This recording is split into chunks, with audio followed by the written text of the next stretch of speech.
Nizam institute of medical sciences NIMS Hyderabad లోపల ఎవరైతే BSc నర్సింగ్కి apply చేసుకున్నారో వాళ్ళకు చాలా డౌట్స్ అయితే ఉన్నాయి అన్నట్టు. నాకు చాలా కామెంట్స్ అయితే వచ్చినాయి, పర్సనల్ డిఎమ్స్ అయితే వచ్చినాయి.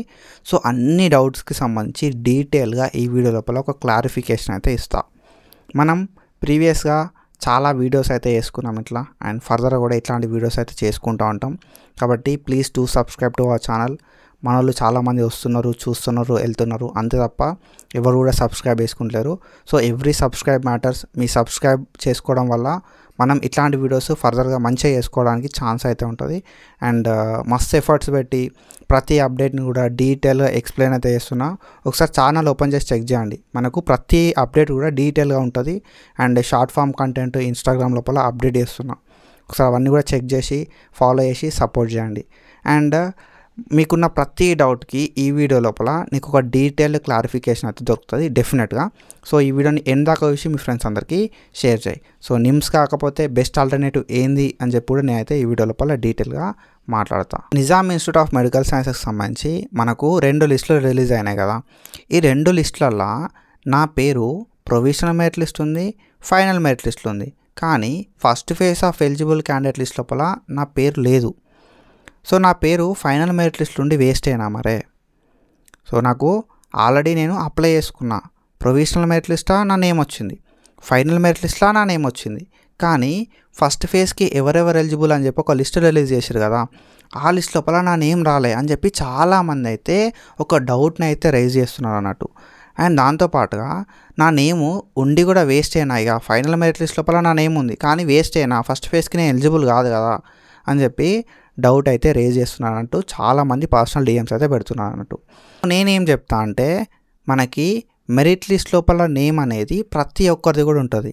సో ప్రొవిజనల్ మెరిట్ లిస్ట్ కావచ్చు, అది ఫైనల్ మెరిట్ లిస్ట్ కావచ్చు, ఎవరెవరైతే అప్లై చేసారో వాళ్ళందరి నేమ్ కూడా మనకు provisional and final merit list లోపల ఉంటుంది. కానీ ఫస్ట్ ఫేజ్కి ఎలిజిబిలిటీ ఉన్న వాళ్ళది మాత్రమే ఫేజ్ 1 క్యాండిడేట్ ఎలిజిబుల్ లిస్ట్ లోపల ఉంటుంది అన్నట్టు. అంటే మనకున్నదే 95 సీట్లు, అవునా. సో మనకి బీఎస్సీ నర్సింగ్ లోపల 95 సీట్లు ఉన్నాయి. అండ్ దాని తర్వాత బీపీటీకి సంబంధించి 50 సీట్స్ ఉన్నాయి. అండ్ ఏహెచ్ఎస్ సంబంధించి 100 సీట్లు ఉన్నాయి. మొత్తం అన్నీ కలిపి మనకు 200 సీట్లు మాత్రమే ఉన్నాయి అన్నట్టు. ఓకేనా. సో 250 సీట్స్ వరకు ఉన్నాయి. సో ఈ 250 సీట్స్కి మనకు ఎన్ని అప్లికేషన్లు వచ్చినాయి, చాలా అప్లికేషన్స్ వచ్చినాయి, చాలా కాంపిటీషన్ అంటే ఉంటుంది అన్నట్టు. ఓకేనా. సో ఈ చాలా కాంపిటీషన్ ఉండడం వల్ల మనకేంటంటే అందరినీ సెలెక్ట్ చేసి, సో మెరిట్ లిస్ట్ లోపల ఉన్న అందరినీ కూడా కౌన్సిలింగ్కి పిలవరు. సో ఎవరిని పిలుస్తారంటే మంచి మెరిట్ పొజిషన్ ఎవరిదైతే ఉందో వాళ్ళని మాత్రమే ఫేజ్ 1 కౌన్సిలింగ్కి పిలుస్తారు అన్నట్టు.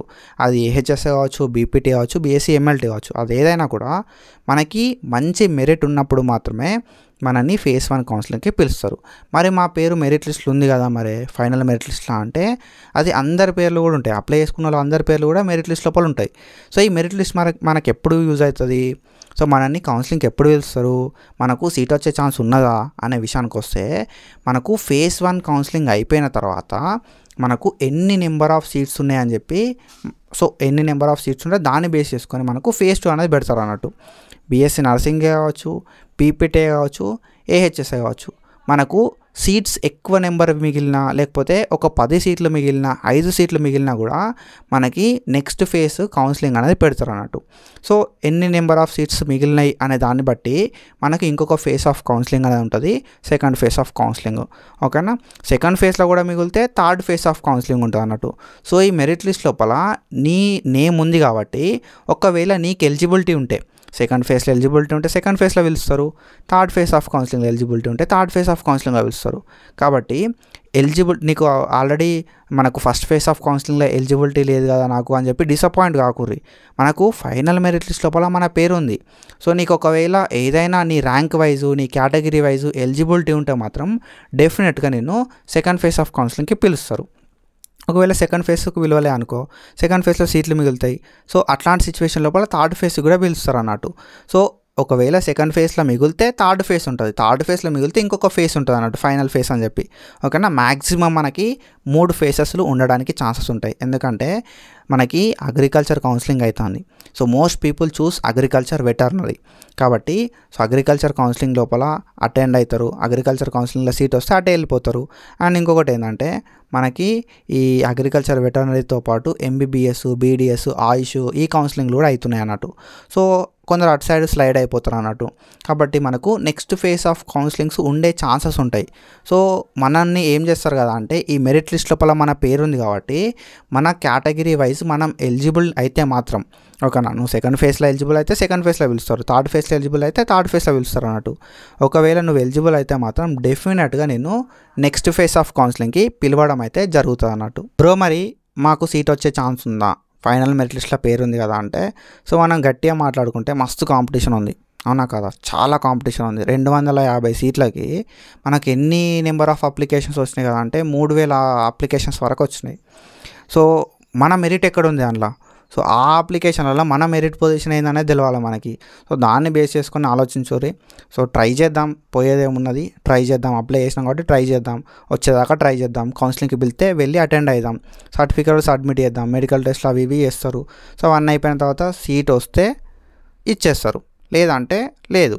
మరి నిమ్స్ లోపల సీట్ రాకపోతే అనే విషయానికి వస్తే మనకు కాళోజీ నారాయణరావు యూనివర్సిటీ లోపల BPT, BSc, MLT, allied health సైన్సెస్కి బెస్ట్ ఆల్టర్నేటివ్ ఏదైనా ఉంది అంటే కాళోజీ నారాయణరావు యూనివర్సిటీనే. సో ఈ Kaloji Narayana Rao university of health science లోపల మనం బీపీటీ, బీఎస్సీ, ఎంఎల్టీ, ఏహెచ్ఎస్కి టాప్ కాలేజ్కి అప్లై అయితే చేసుకోవచ్చు అన్నట్టు. సో ఇక్కడ నిమ్స్ అనేది ఒక కాలేజ్ మాత్రమే, బట్ మనకి కేఎన్ఆర్యుహెచ్ యూనివర్సిటీ లోపల చాలా కాలేజెస్ ఉంటాయి అండ్ చాలా టాప్ కాలేజెస్ అయితే ఉంటాయి అన్నట్టు. కాబట్టి నేనేం చెప్తా అంటే మనం ఈ టాప్ కాలేజ్కి అప్లై చేద్దాం. అనాలిసిక్ గైడెన్స్ అని చెప్పి నేను ఒక గైడెన్స్ ప్రోగ్రామ్ అయితే స్టార్ట్ చేసిన. So BPT, BSc, MLT, AHS, BSc nursing ఎవరైతే చేద్దాం అనుకుంటున్నారో వాళ్ళందరికీ కూడా నేనైతే గైడెన్స్ అయితే ప్రొవైడ్ చేస్తున్నా విత్ 154 రూపీస్ సబ్స్క్రిప్షన్. సో మనకి అనాలిసిక్ ట్యూటర్ యాప్ ఉంటుంది, యాప్ లోపల మీకు నచ్చిన కోర్సుని సబ్స్క్రిప్షన్ తీసుకొని మీకు కాలేజెస్ ఎక్కడున్నాయి, మనకి ఎన్ని నెంబర్ ఆఫ్ సీట్స్ ఉన్నాయి, మీ కేటగిరీ లోపల ఎన్ని నెంబర్ ఆఫ్ సీట్స్ ఉన్నాయి, ప్రీవియస్ ఇయర్ కట్ ఆఫ్స్ ప్రతిదీ కూడా డీటెయిల్గా మనమైతే యాప్ లోపల ఇంక్లూడ్ చేసినాం. సో 150 రూపీస్కి నీకు 6 months ఆఫ్ గైడెన్స్ అయితే ప్రొవైడ్ చేస్తాను నేను.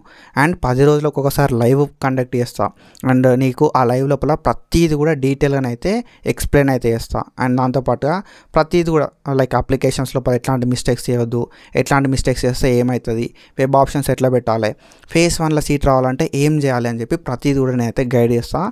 సో ఇట్లాంటి గైడెన్స్ ఎవరు కూడా స్టార్ట్ చేయలేదు. విత్ దిస్ 150 రూపీస్ చాలా తక్కువ అమౌంట్ మంచి గైడెన్స్ అయితే ప్రొవైడ్ చేస్తాను.